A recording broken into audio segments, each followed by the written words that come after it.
مثال ثواب کی اس طریقے سے ضرورت ہوتی ہے جس طریقے سے آپ نے فرمایا کہ شخص پانی میں ڈوب رہا ہے اور ڈوبنے والے کو تن کا چھوٹا سا معمولی سا ٹکڑا کہتے ہیں لکڑی کا یا کسی درخت کا معمولی سے اس کا بھی سہارا اس کے لیے بڑا ہوتا ہے.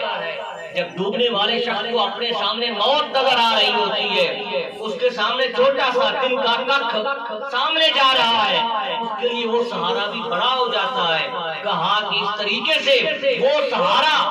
تمہارے دعاؤں کیا وہ محتاج ہے. پھر فرمایا کہ جب پیچھے نعرہ تکبیر، نعرہ رسالت، نعرہ خلافت، نعرہ حیدری.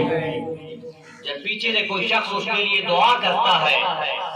تو حدیث مبارکہ ہے کہ حضرت جبریل امین اس دعا کے ثواب کو ایک